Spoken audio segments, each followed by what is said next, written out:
Olá! Você já ouviu falar de notação indicial? A gente usa isso muito para a parte de mecânica dos fluidos. Se você já ouviu falar, mas gostaria de treinar um pouquinho, ou se você nunca ouviu falar, vem dar uma olhada nesse material. Notação indicial a gente usa para a mecânica dos fluidos para descrever os equacionamentos e até para fazer algumas manobras matemáticas. Essa parte do material vai apresentar o básico de notação indicial aplicado para a mecânica dos fluidos. Você pode aplicar para outras áreas da matemática, para outras físicas, com aí critérios específicos. Aqui a gente vai ver os critérios para a mecânica dos fluidos e aprender a mexer nele para a gente poder usar o equacionamento. Para o espaço físico 3D, todo vetor tem sempre três componentes. Ele está indicado aqui, eu já coloquei o primeiro vetor A. Então, nota que eu chamei o vetor A, que a gente já viu, separei nas três componentes dele. A1, E1, A2, E2, A3, E3. Isso aqui que eu estou fazendo, eu estou considerando um referencial, não precisa ser 90 graus, tá? Onde um dos eixos eu vou chamar de x1, o outro de x2, o outro de x3, e nesses eixos eu vou indicar o vetor unitário de cada um deles, que é o tal do E1, E2 e E3. E estou dizendo que esse meu vetor A tem essas três componentes. Esse é o normal, como a gente viu até agora. Em notação indicial, a gente substitui o 1, o 2 e o 3 geralmente por um índice. No caso, eu estou usando o índice I primeiro aqui. E o que a gente considera é que você pode escrever esse vetor nesse formato de três componentes, como ele está aqui, mas você também pode descrever que ele seria o somatório, quando o meu I varia de 1 até 3, porque são três componentes, de AI e I. Ou seja, isso aqui realmente daria, esse somatório daria, quando I é igual a 1, E1, mais, porque é um somatório, A2, E2, mais A3, E3, que é o nosso vetor original. Em notação indicial, geralmente, a gente escreve desse formato só o AI e I, já sabendo que o meu I vai de 1 até 3, porque são três coordenadas, nós estamos no XYZ, 3D, e a gente omite da escrita esse somatório. Então, o somatório está só omitido, a gente, quando usa a parte de notação indicial, já conclui, ou já sabe, que o somatório ele está aqui, mas ele está omitido. Então, você sempre tem que abrir o somatório. Então, esse AI e I é, na verdade, A1, E1, A2, E2 e A3, E3. É a mesma coisa. Isso é a notação indicial. Nós temos dois tipos de índices quando a gente trabalha com esse tipo de notação indicial. Um que é o índice que a gente chama de mudo e o outro que é o índice livre. É só um nome, na verdade o que importa é saber utilizar. Então, aqui nós temos o primeiro, que a gente chama de mudo, é o índice que, na verdade, ele é usado em par. Então, a gente tem aqui AI, BI. Nota que eu usei o mesmo índice, porque a gente diz que ele é um índice mudo. Assim como eu chamei de I, que é só um nome, eu poderia ter falado AJ, BJ. Ambos significam a mesma coisa, porque ambos são a mesma letra. Ambos são A1, B1, A2, B2, A3, B3. Isso é o índice mudo, quando ele está usado em par e subentende a soma. O índice livre, ele é usado de forma isolada e ele representa três grandezas para os valores 1, 2, 3. Geralmente ele representa os três eixos. Então, tu nota que aqui eu coloquei só AI. Isso daqui é A1 separado de A2 separado de A3. Não é A1 mais A2 mais A3. A gente só faz o somatório quando você tem índices mudos. Quando você tem só um separado, ele é só uma componente. Ou seja, você tem que ter pelo menos dois para fazer o somatório, senão ele é só uma componente. Em mecânica dos fluidos, a gente lida com vetor, escalar e tensor. Tensor, a gente já vai ver o que é. Ele, na verdade, vem no formato de uma matriz. A gente usa muito para o tensor viscosidade, quando a gente está mexendo com a parte de equacionamento. Em mecânica dos fluidos, a gente só vai para o que a gente chama de segunda ordem. Tensores de segunda ordem. Então, o máximo que vai aparecer nesse material de mecânica dos fluidos, quando eu estiver usando, é o que a gente chama de um tensor, escrito desse formato assim. T é, é a letra que eu escolhi, tá? com dois traços em cima. Isso daqui é um tensor de segunda ordem, que ele é escrito como TIJ. E ele é representado como uma matriz de 3 componentes.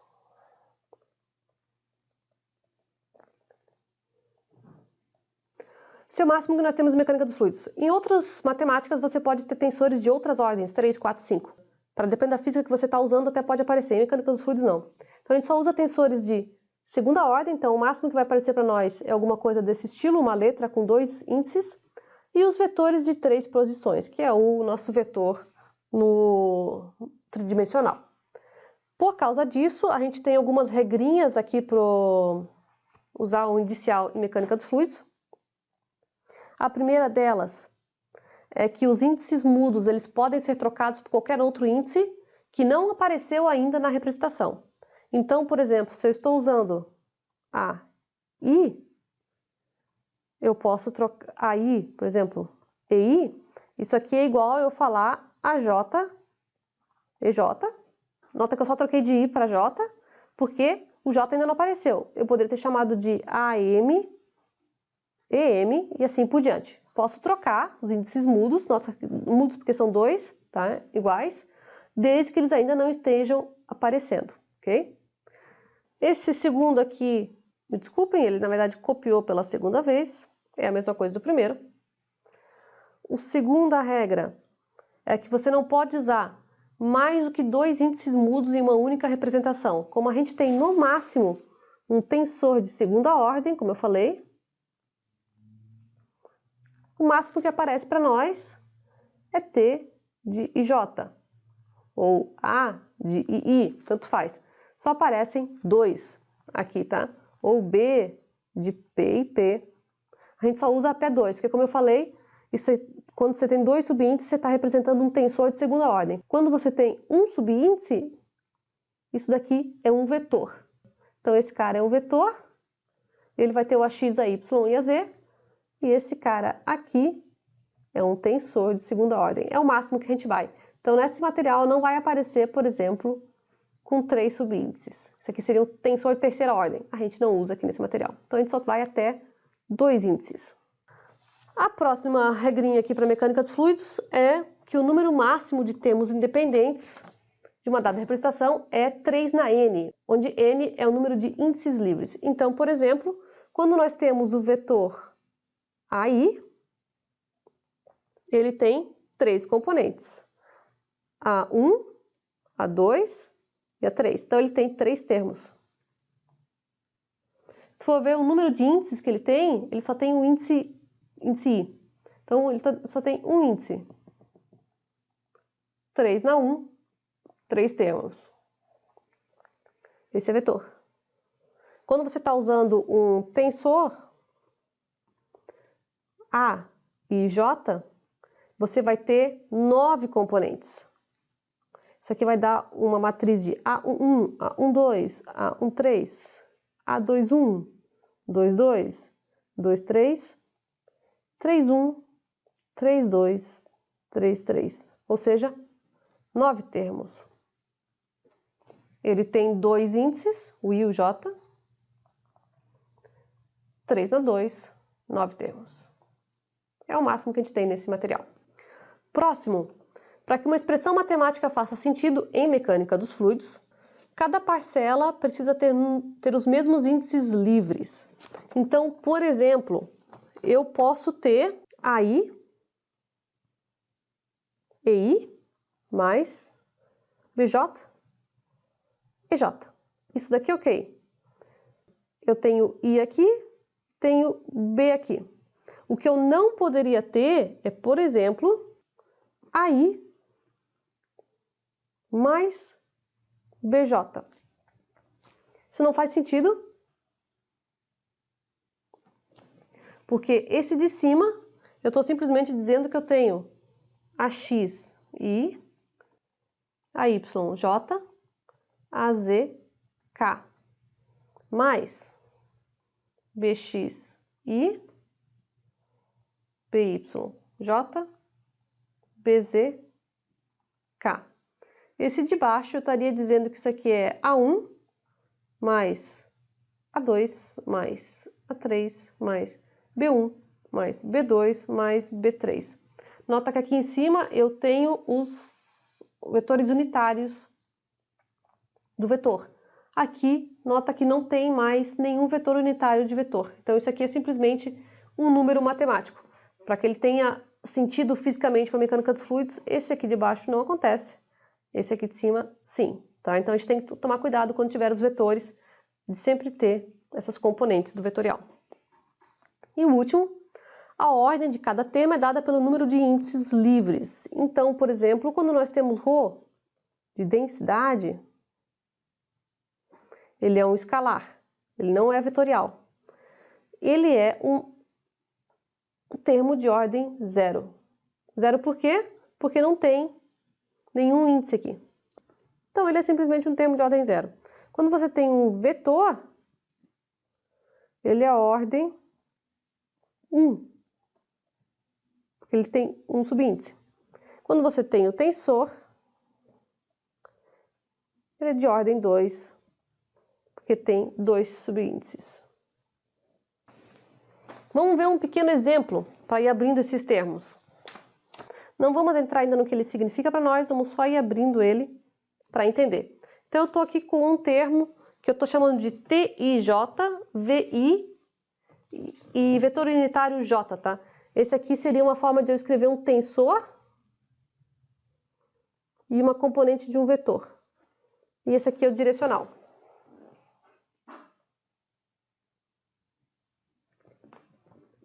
Tenho os índices I e os índices J. Como é que eu abro esse cara aqui? Vou abrindo um por um. Vamos abrir primeiro o índice I. Então, eu vou fazer I de 1 até 3, somando. Porque é um somatório. Então, dá T1J, o J se mantém, não abri o J ainda.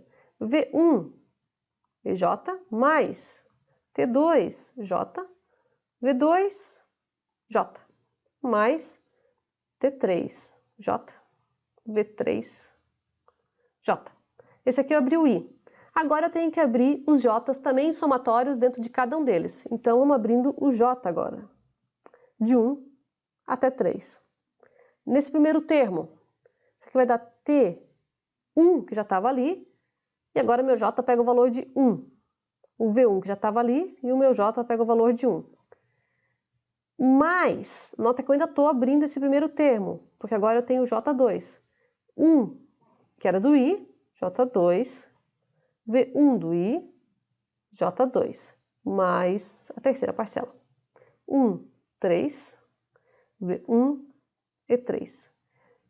Todos esses três que eu acabei de abrir são referentes a só essa primeira parte aqui. Agora eu tenho que abrir esse aqui ainda e esse aqui ainda. Então, vamos lá. Mais, esse mais que eu botei ali é esse cara aqui. Vamos para o próximo, que é o I2, T2, 1 para o J1, V2, E1 do J, mais T2 do I, J2, V2, E2, mais T2, J3, V2, E3. Esses daqui são relacionados a esses três.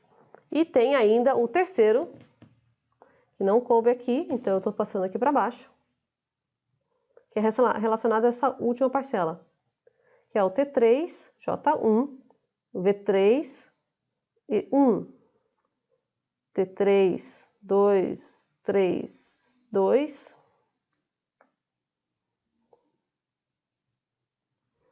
e o finalzinho, T3, 3, V3, E3, e V3, E3. Agora eu abri os termos. Então, tu nota que isso daqui é igual a todos esses termos que eu juntei. Vou agrupá-los de acordo com o direcional. Então, todo mundo que está sendo multiplicado pelo direcional E1, eu vou agrupar junto, porque eles são todos componentes na direção x. Então, isso aqui vai dar igual E1, que multiplica o primeiro lá, T11, V1, mais, então já peguei esse termo aqui, mais esse termo aqui, T21, V2, e mais esse último aqui, T31, V3. Essa é a componente em E1, que pode ser também a componente que você decide, por exemplo, nossa componente x. Mas, todo mundo que está multiplicando o E2, vou fazer a mesma coisa. Então, tá aqui o E2, tá aqui o E2, tá aqui o E2. T12, V1, mais T22, V2, mais T32, V3. Essa é a segunda componente, mais, novamente, vou passar para baixo aqui, quem multiplica a componente 3, que pode ser a componente, por exemplo, K, esse e esse. 3, V1, mais T23, V2, mais T33, V3. É isso aí. Então, nota como é muito mais prático eu escrever nesse formato pequenininho, porque ele representa a mesma coisa que está aqui em verde, que daí são todos os termos abertos. Esse é o primeiro exemplo. A mesma coisa tu pode fazer com esse segundo exemplo. Nota que a diferença é que lá eu estava usando TIJ, EJ, que eu estou usando TII, VJ, EJ. Então, primeiro eu vou fazer o I. T11, VJ, EJ, mais T22, VJ, EJ, e mais T33, VJ, EJ. Agora vou abrir em J. T11, abrir um colchete aqui. V1, E1, mais V2, E2, mais V3, E3. Esse daí é o relativo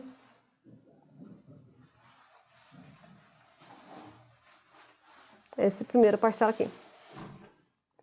No mesmo esquema, vai abrindo o resto. Então, vamos lá.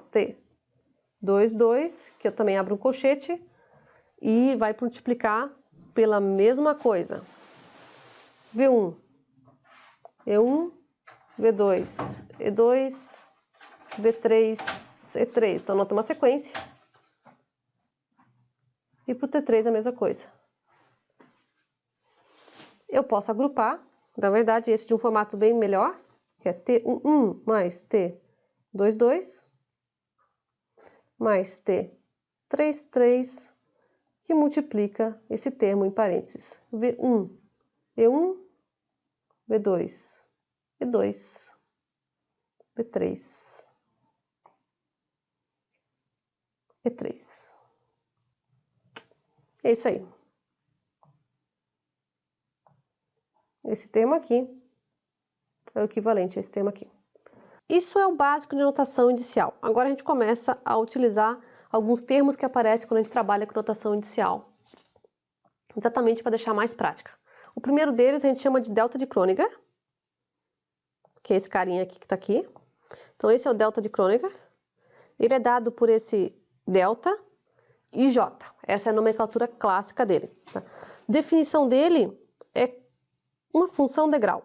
Então, na verdade, o que ele está dizendo é que é o seguinte: esse valor do delta, se ele vier como 1, 2, ele é 0. 1, 3, ele é 0. Ou qualquer outra combinação de números diferentes, ele dá o valor 0. Quando você tem uma combinação de I e J que ele dá números iguais, o valor é 1. Então, nota que é uma que a gente chama de uma função degrau. Uma hora ele é 0, uma hora ele é 1. Então, se o I e J são iguais, 1. Se o I e J são diferentes, 0. Por exemplo, a gente pode demonstrar, que nem ele está aqui, quando você tem ele escrito nesse formato, delta de Kronecker e I, isso daqui é igual a 3, porque lembrando que isso aqui tem um somatório implícito. Quando você tem dois índices, você já está fazendo um somatório. Isso aqui é delta de I11 mais 22 mais 33. Esse aqui tem valor 1, esse tem valor 1 e esse tem valor 1. Isso aqui dá 1 mais 1 mais 1, 3. Esse segundo aqui é o que a gente chama de contração do índice mudo. Nota que eu tenho IJJ e ele já disse que isso aqui vai dar AI. Vamos entender de onde que ele veio isso aí. Vou abrir o I e o J. Então, primeiro eu vou abrir em I. Isso aqui vai dar delta de 1J AJ mais delta de 2J AJ e mais delta de 3J AJ. Lembrando sempre três componentes, porque nós estamos usando cartesiano, ou estamos usando o referencial tridimensional. Agora eu vou abrir o J. Então, cada um desses vai abrir mais três termos. Vai dar o delta de 1 mais 1, 2, 2, mais 1, 3, 3. Esse é o primeiro termo, que estava ali em cima. Mais 2, 1,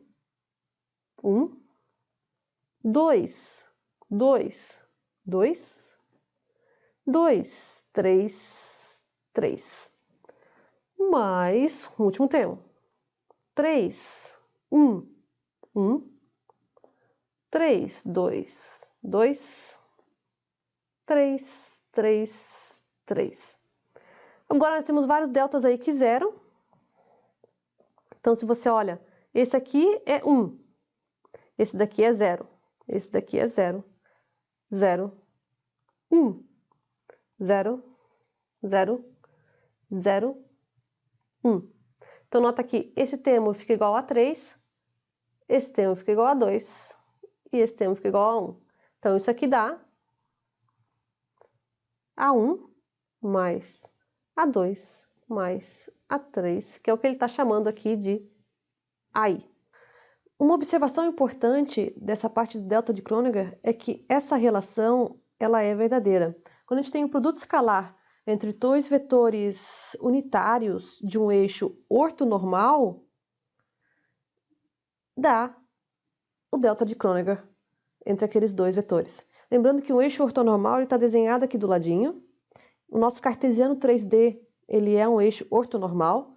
Ele tem 90 graus entre todos os eixos. Então, nota que x, y e z sempre fazem 90 graus entre eles. E é o que a gente chama de um sistema fixo. Ele não faz modificação de ângulo entre os eixos. Então, é sempre 90 graus entre eles. Quando nós tivermos os direcionais, nota que aqui eu já coloquei em verdinho.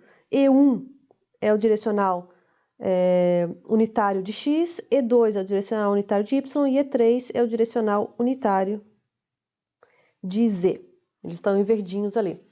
Quando a gente tem o produto escalar entre dois direcionais, por exemplo, eu estou fazendo algum cálculo onde o meu i é igual a 2 e o meu j é igual a 3. Para mim, o i2 seria y e o j3 seria z. Então, quando eu estou querendo saber, por exemplo, E2, produto escalar com E3, que seria equivalente ao que a gente chama de J, produto escalar com K, também poderia ser assim, isso aqui vai dar delta de 2, 3, que é igual a 0, porque os dois são diferentes. Isso porque, se você for lembrar o que é o produto escalar, a definição dele, ela é produto escalar do vetor E2 com o produto escalar do vetor E3 é módulo do vetor E2, módulo do vetor E3, cosseno do ângulo entre eles. O ângulo entre eles é sempre 90 graus, porque eles são os direcionais do sistema cartesiano que sempre fazem 90 graus entre eles próprios. Quando você tem cosseno de 90 graus, isso aqui vai dar zero. Então, nota que quando eu faço o 2 com o 3, dá zero. Lembrando que esse valor de módulo do E2 é 1, o outro é 1 também. E, por exemplo, quando eu fizesse, então, se eu pegasse I igual a 1 e J igual a 1, esse aqui eu estou fazendo E1 produto escalar com ele próprio. Esse aqui vai dar delta de 1, que é 1. A ideia é a mesma. O cosseno entre eles é 0. Então, isso aqui dá módulo de E1, módulo de E2, cosseno de θ. Só que agora o θ é 0 porque eles são ambos o mesmo vetor e apontam ambos para o mesmo lado. Isso aqui, então, vai dar 1, que multiplica 1, que multiplica 1. 1. Então, a gente usa muito essa relação de produto escalar entre dois unitários do eixo direcional para a gente, dá o delta de Kronecker. Mas só vale quando é um sistema ortonormal. Então, tu não pode aplicar isso aqui para um sistema polar. Tá? Então, observação. O polar não é ortonormal.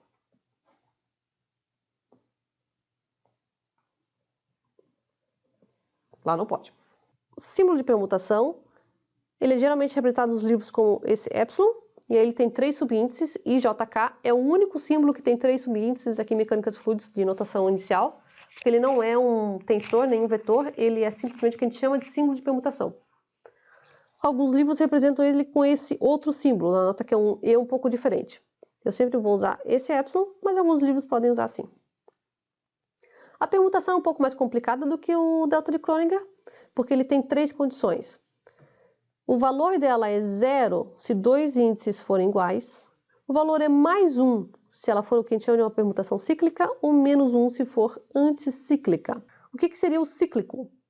O cíclico a gente considera quando essa sequência de IJK que ele tem aqui, ela faz um formato de 1, depois vem o 2, depois vem o 3 e voltou. E aí ela continua. Então, nota que eu estou sempre contando no sequência de 1, 2, 3.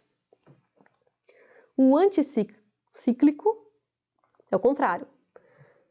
Do 1, eu vou para o 3, que depois vai para o 2 e depois volta para o 1. Então, nota que eu estou andando ao contrário.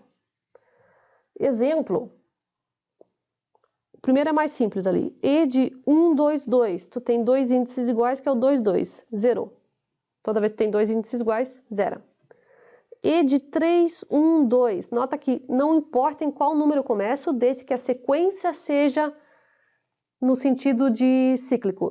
A sequência aqui é 3 para 1 para 2. Então, é 3 que vai para o 1, que vai para o 2. Esse cara é cíclico. Se ele é cíclico, o valor desse termo de permutação é mais 1. Esse outro aqui é 2, 1, 3. Então, do 2, ele vai para o 1 e depois ele vai para o 3. Esse aqui é anticíclico. Então, o valor desse termo é menos 1. Isso é o que a gente chama de permutação. Então, nós temos quando a gente tem o produto cruzado entre dois eixos unitários. Então, eu estou usando aqui EI e EJ. Estou usando aqui o ortonormal. Quando eu tenho o produto cruzado entre eles, o valor vai dar a permutação de IJK vezes um direcional em K, que seria esse próximo aqui, regra da mão direita, tá? Do jeito que eu desenhei, seria IJK, permutação, no sentido de nota que eu ponho nos índices da permutação o I do primeiro vetor, o J do segundo vetor, e o K é um que não apareceu ainda, porque ele vai dar a direção perpendicular ao plano dos dois anteriores. Então, isso aqui é verdade. Mais para frente, a gente começa a usar ele. A mesma ideia acontece quando eu tenho, por exemplo, produto cruzado entre dois vetores unitários, vezes um produto escalar. Então, está aqui o cruzado, está aqui o escalar.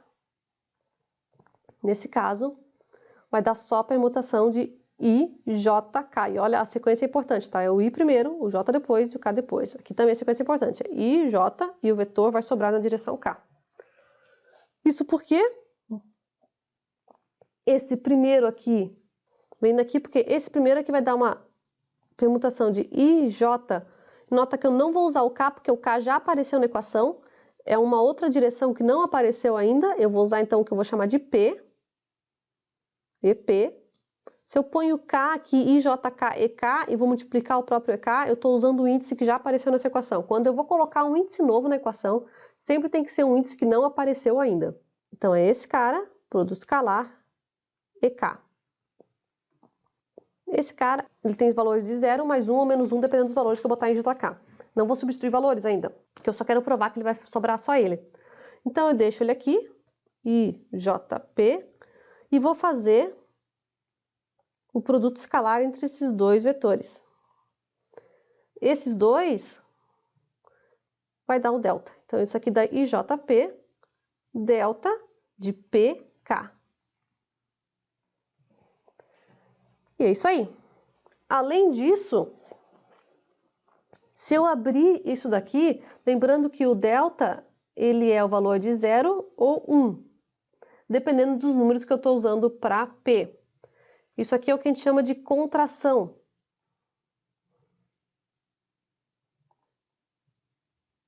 Quando você tem um delta que multiplica alguma outra coisa que tem vários índices, o primeiro índice do delta com o último índice anterior, na verdade, ele some. Isso aqui vira simplesmente epsilon de IJK. O delta some porque ele só vai ser 1 quando P for igual ao K. Quando P for diferente do K, ele vai sempre dar 0. Então, você poderia provar isso abrindo termo a termo. Então, isso aqui seria permutação de IJ1, delta de 1K, mais permutação de IJ2, delta de 2K, permutação de IJ3, delta de 3K. Nota que cada um deles, quando eu abro o meu K, só vai ficar a permutação quando for o mesmo número do P. Então, isso aqui seria epsilon de IJ1, delta 1, 1, mais I, permutação de IJ1, 1, 2, já cancelou. E assim por diante. Então, de cada um deles vai sobrar só o termo que P e K são iguais. Então, nesse cara, sobra só o termo do P e K igual a 1. Aqui só quando K for igual a 2. Aqui só quando K for igual a 3. Então, nota que eu posso tirar o delta, desde que eu identifique que o K tem que ser igual ao P. Então, meu P some e vira K do outro lado. Poderia ter deixado P também, tá? Poderia ter sido IJP. É equivalente. Então, eu quis dizer que a contração acontece porque tu não precisa mais do delta. Sabe que ele só vai aparecer quando P e K forem iguais. Grandezas simétricas e antissimétricas. Quando a gente está mexendo com tensores, que são esses dois casos, porque eles têm dois subíndices, a gente pode ter tensor simétrico ou antissimétrico, tá? O simétrico, a gente fala que quando S é só o nome do tensor, e J dá a mesma coisa que JI. Só para a gente entender o que são esses tensores, o meu tensor IJ, ele vem no formato de uma matriz. 1, 1, 2, 1, 3. Cuidado que S não é delta, tá? 2, 1, 2, 2, 2, 3, 3, 1, 3, 2, 3, 3. Esse é o tensor. Quando a gente diz que o tensor de JI é igual ao tensor de IJ, é como se eu estivesse trocando, por exemplo, estou dizendo que o 2, 1 e o 1, 2 são iguais. O 3, 2 e o 2, 3 são iguais. 1, 3 e 3, 1 são iguais. É isso que eu estou dizendo quando eu falo isso aqui. E isso aqui é o que a gente chama de simétrico. Se eu colocar a matriz de ponta cabeça não, mas se eu botar a matriz transposta, ela vai dar igual. O antissimétrico é quando acontece de os valores do IJ serem, na verdade, exatamente iguais ao negativo do JI. Então, esse segundo seria a consideração da minha matriz IJ, 1, 1, 1, 2, 1, 3, 2, 1, 2, 2, 2, 3, 3, 1, 3, 2, 3, 3. Eu estou dizendo quando ela é antissimétrica, que esse valor, ele é relacionado com esse aqui no formato de que 2, 1 é igual a menos 1, 2. Mesma coisa para esse, com esse e esse. Então, por exemplo, um exemplo de uma matriz onde um tensor antissimétrico seria, se eu tenho aqui 0, 0 e 0, aqui eu tenho o valor de 2, aqui eu teria que ter o menos 2. Se aqui eu tenho o valor de 1, aqui teria que ser menos 1. E se aqui é 3, aqui teria que ser menos 3. Essa daqui é antissimétrica.